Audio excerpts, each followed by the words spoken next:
Good evening, and appreciate you coming back. Hope you've had a pleasant afternoon.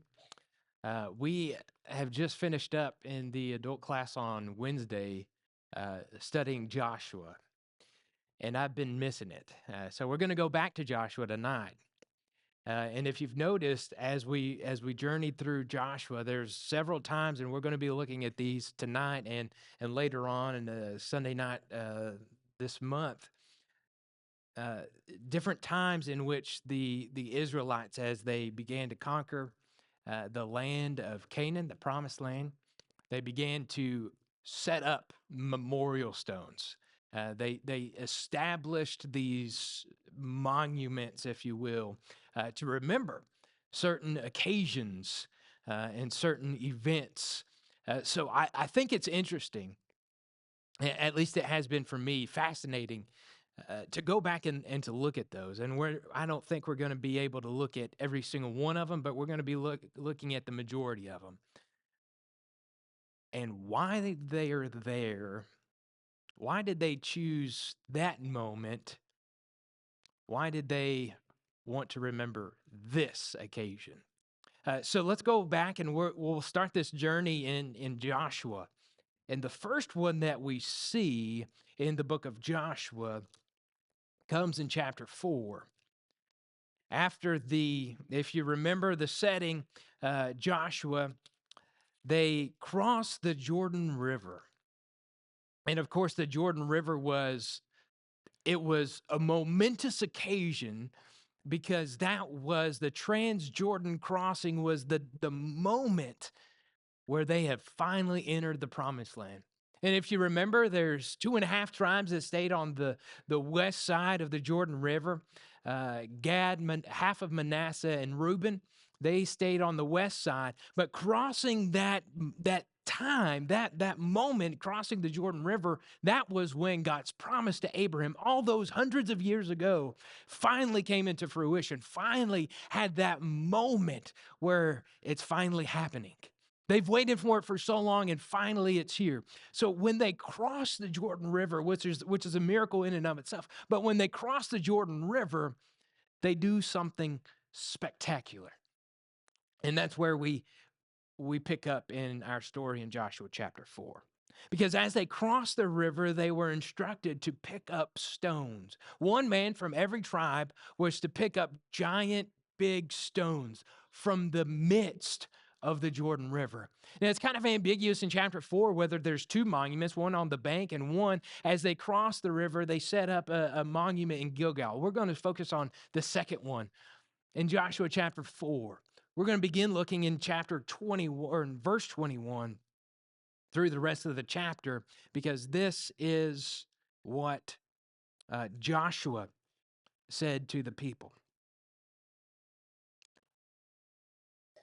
When your children ask their fathers in times to come, what do these stones mean? Then you shall let your children know Israel passed over this Jordan on dry ground.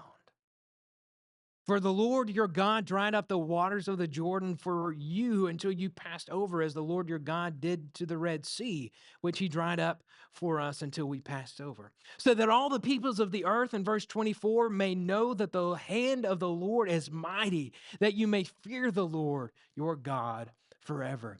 So, what was so fantastic about crossing the Jordan River is because this was the repetition, if you will. The repetition, they began this journey with the parting of the Red Sea, and they're ending this journey coming into the promised land with the parting of the Jordan River. And now the promise is here. And we get to partake in conquering the land of Canaan.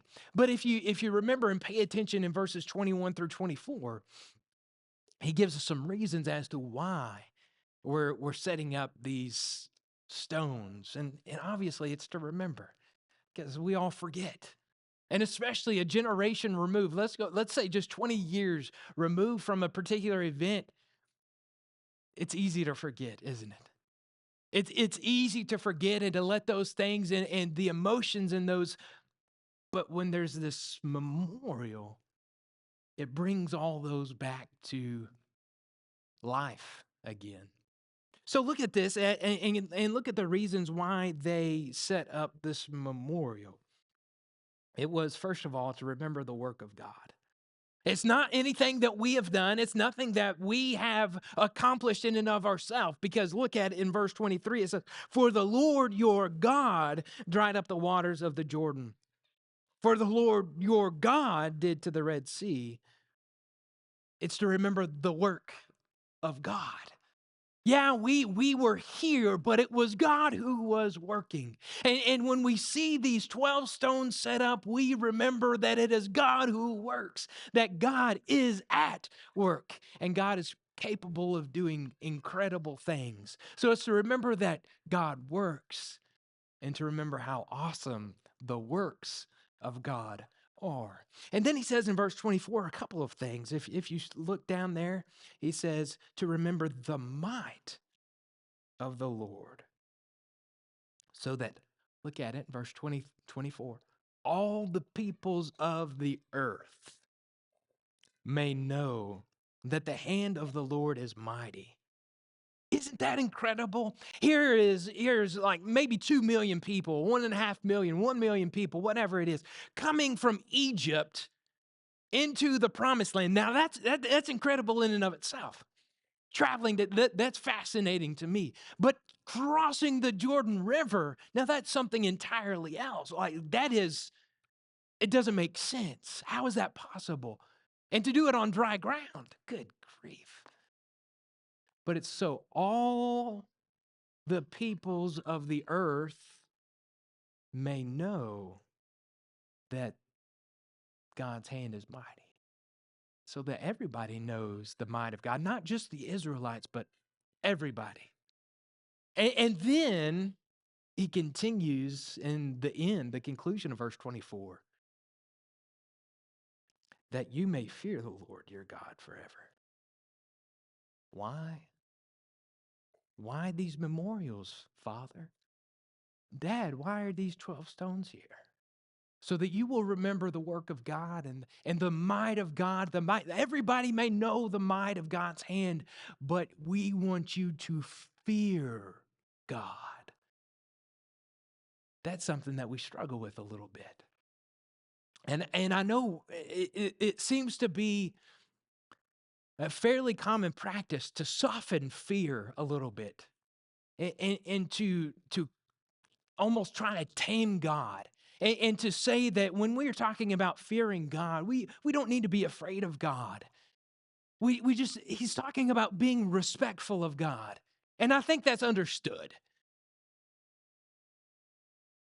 But take it for what it is to fear God. We want you, these stones are here so that you may fear God. Because look at what he's done. Look at what he's capable of. And look, here we have crossed the Jordan River. We are now in the promised land that he promised all these years ago. You need to fear God because God will always keep his promise. If you're faithful to God's always going to be faithful to you. But if you reject God, God will reject you because God is faithful. I want you to fear God, son. That's what these stones are for. The next set of stones or the next instance where we read about this heap of stones is at the grave of Achan. And it's an interesting passage because you remember the story of Achan. They go into Ai after Jericho, they conquered Jericho, this great victory, the walls fall and everybody celebrated. But Achan, stole something. So they go to Ai, the next city, which would have been, by comparison, a relatively easy victory. And going into Ai, they come away with their tail tucked between their legs because Achan sinned. They plead with God, God, why has this happened? And come to find out, Achan had stolen some things that he wasn't supposed to. Everything was supposed to be devoted to destruction, and it was not because Achan coveted a few things. But turn your attention to the end here in Joshua chapter 7 and read with me verse 24 through 26. And Joshua and all Israel with him took Achan the son of Zerah, and the silver, and the cloak, and the bar of gold, and his sons and his daughters, and his oxen and donkeys, and sheep, and his tent, and all that he had. And they brought them up to the valley of Achor. And Joshua said, "Why did you bring trouble on us? The Lord brings trouble on you today." And all Israel stoned him with stones. They burned them with fire and stoned them with stones. And they raised over him a great heap of stones that remains, here's the memorial, that remains to this day. Then the Lord turned from his burning anger. Therefore, to this day, the name of that place is called the Valley of Achor, which means trouble. The Valley of Trouble. There stands the grave of Achan. Now, why have this memorial? Well, there's a plethora of reasons as to why you allow this memorial stone of the grave of the sinful man to remain. And perhaps it's to remember the consequences of sin. That sin by God and by everyone else needs to be taken seriously. That it wasn't a small thing. Oh, yeah, it was small to see a cloak and to take it and a little bit of silver. After all this stuff is going to be destroyed anyway, and that's pretty. So there's nothing wrong with it.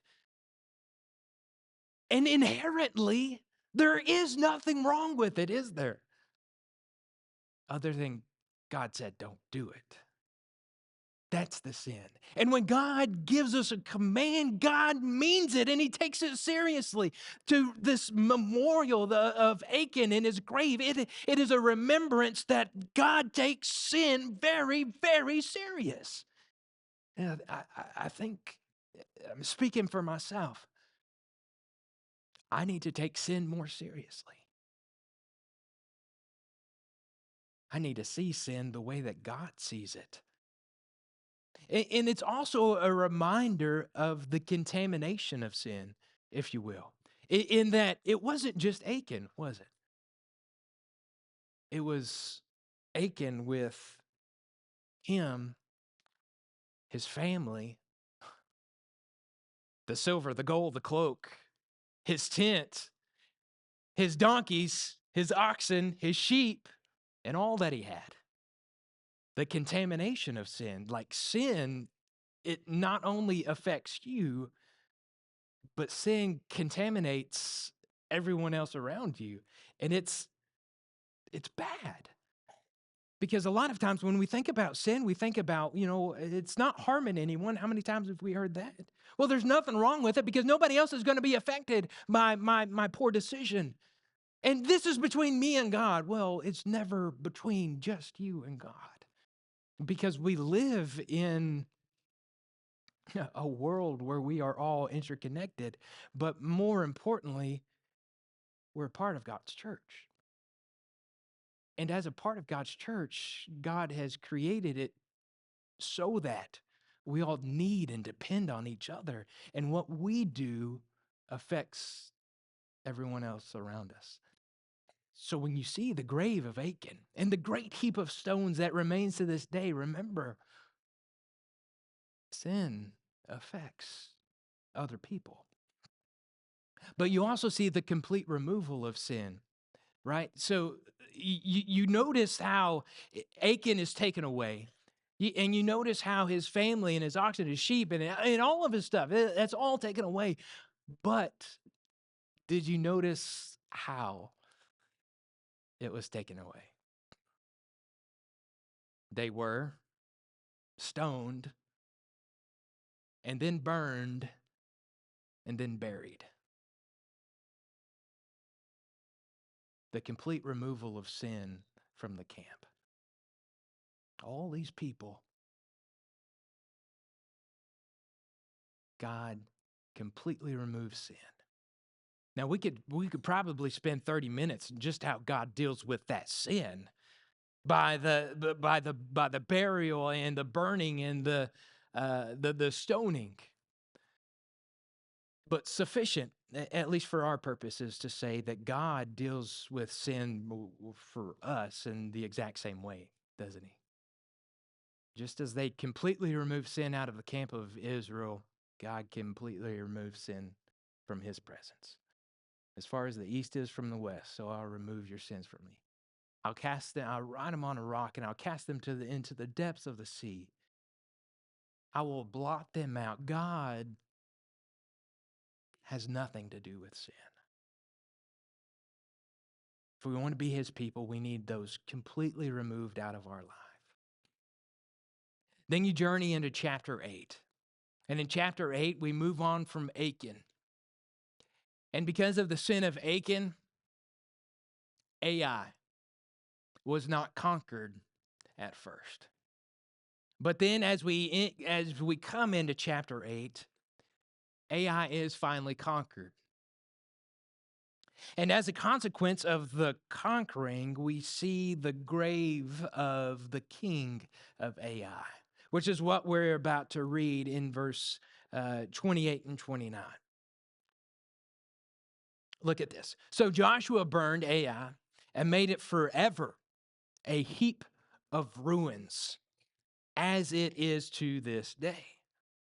And he hanged the king of Ai on a tree until evening. And at sunset, Joshua commanded, and they took his body down from the tree and threw it at the entrance of the gate of the city, and raised over it a great heap of stones, which stands there to this day. The grave of not Achan, but the grave of the king of Ai. I think this is here, and again, there's a multitude of reasons as to why we're doing this, but undoubtedly it's there to remember the sin, right? To remember sin, and it's important in our life that we do remember sin.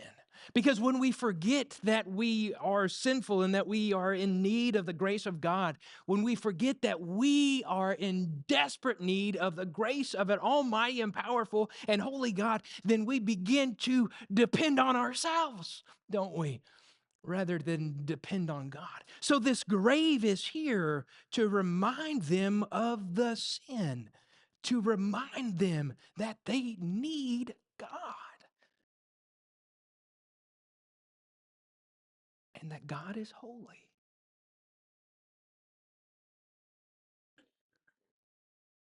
I'm not saying that we need to dwell on our sin, and that we need to constantly live in the baggage and burden of our past. But it is important to remember and to know that I'm not perfect and I need God. That's one of the things that this grave reminds them of. But it's also a warning to the rest of Canaan, right? So after Jericho falls, this is the next city. And as they come to the next city, they only go with a few thousand men because they're able to conquer it easy. Because look at what we did to Jericho. But Ai chases them away. Now all of Canaan is now thinking, well. They have finally met their match. This grave of the king stands as a reminder and a warning to all the rest of the Canaanites. God is more powerful. We messed up. But look at what God can do. But it also stands as a warning, yes, to the Canaanites, but it also stands as a warning to the Israelites, doesn't it? If you obey God, and if you fully commit to him and trust him and seek his guidance in every way, things are going to be great. But if you don't, remember Ai. Remember what happened. So it serves as a warning of sorts to the Canaanites and to the Israelites. And of course, it stands as a monument to remember that God is always going to win. That God is victorious. That when you depend and trust in God, and when you seek his counsel, you will win. And obviously, on the flip side of that, when you don't seek God's counsel, you're going to lose every time. But with God, but with God on your side, you can win. Then I want to turn your attention to one last thing before we wrap it up. One last monument. And it's here in the verses that come after this in chapter 8 and in verses 30 through 35. And yep, I've got you here, so I'm just going to read all of it. Okay? So just bear with me. It's a little lengthy, but Joshua chapter 8, 30 through 35, because this is an important one. At that time, Joshua built an altar to the Lord, the God of Israel, on Mount Ebal. Just as Moses, the servant of the Lord, had commanded the people of Israel, as it is written in the book of the law of Moses, an altar of uncut stones upon which no man has wielded an iron tool. And they offered on it burnt offerings to the Lord and sacrificed peace offerings. And there, in the presence of the people of Israel, he wrote on the stones a copy of the law of Moses, which he had written. And all Israel, sojourner as well as native born, with their elders and officers and the judges, stood on opposite sides of the ark before the Levitical priests who carried the ark of the covenant of the Lord.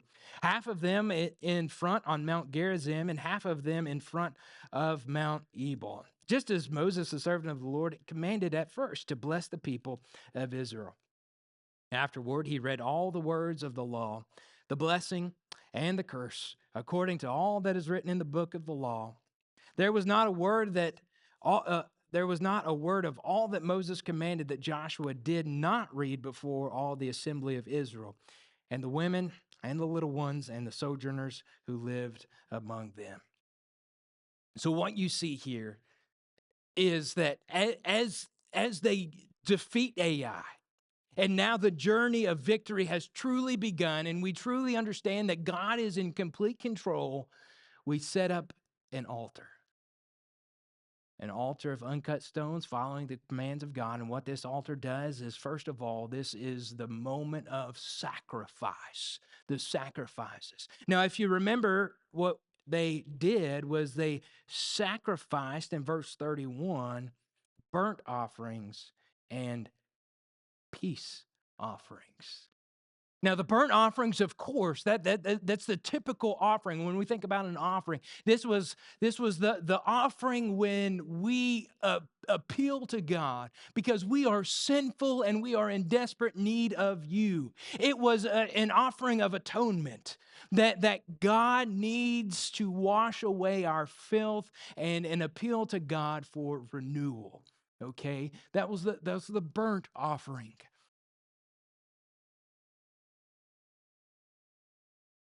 The peace offering. There's more or less three situations in life when an Israelite, a Hebrew, gives or performs a peace offering. If you remember Hannah, as she was bringing Samuel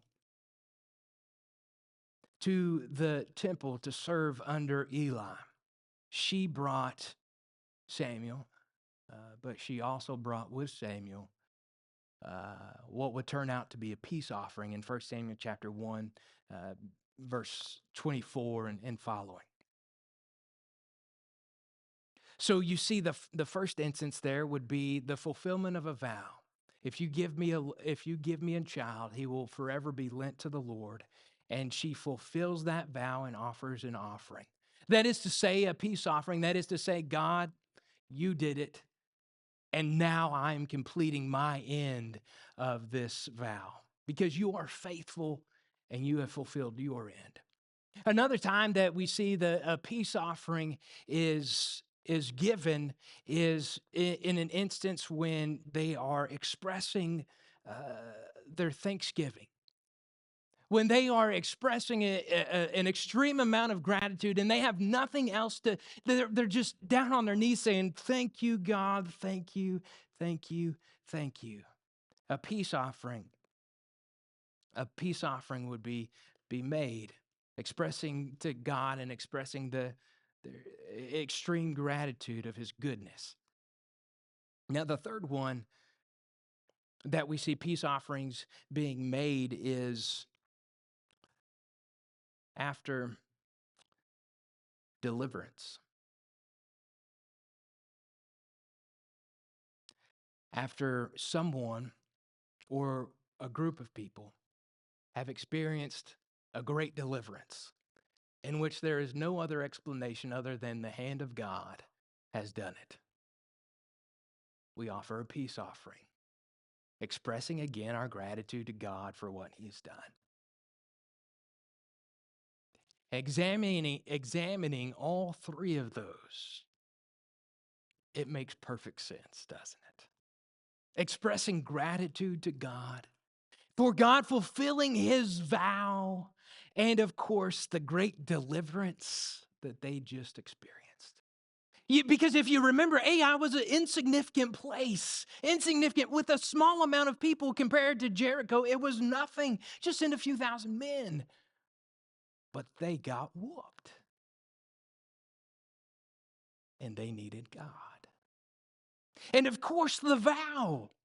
Abraham, if you follow in my steps, and if you adhere to me, and if you walk before me in faithfulness, then I will give you this land. As many as the stars in the sky, as many as the sand on the seashore, so your descendants shall be forever. Here we are, the peace offering. Of course, extreme gratitude. Look at this. Vineyards that we didn't plant, houses that we didn't build, cities that we didn't fortify, and God is giving them to us. Isn't God good? So you see, as they give their peace offering, as they give their burnt offering, the atonement for sin, after the conquest of Ai, it makes perfect sense. This altar was a reminder, a memorial, if you will. And of course, what's interesting about this one in particular is what you see in verse 32 is it's not just a place for the sacrifice of God, but it's also a place for the law of God. And there, in the presence of the people of Israel, Joshua, he wrote on the stones a copy of the law of Moses, which he had written. You see that altar up there, son? You see the altar that stands up there, the uncut stones. If you go and look up there, you're going to see the law of God. Follow the law. Listen to God. And of course, the coolest part to me is what follows, because here we are, we're setting up this altar of God on Mount Ebal, and here in the valley, Gerizim on one side, Ebal on the other side, we are reenacting the blessings and the cursings that we see in Deuteronomy. How beautiful is this? We see at this moment the people of Israel choosing to obey God. This is their obedience. This is the moment when they choose that if we follow God, then he's going to be faithful. But if we don't follow him, he is going to punish us. They just experienced that firsthand, didn't they, with Ai? And now they're promising to always be faithful. It makes me wonder, in their obedience to God, it makes me wonder how often we stop to remember. Do you remember the feeling when you crossed, allow me metaphorically, crossed the Jordan River into the life of Christianity? Do you remember that feeling, those emotions, the fire? Do you remember uh, the first time that you really messed up and you caused someone, or more importantly, God, so much grief and heartache because of your sin? But do you remember the last time that you had such an incredible victory that you can attribute to no one or nothing else other than God had a hand in it?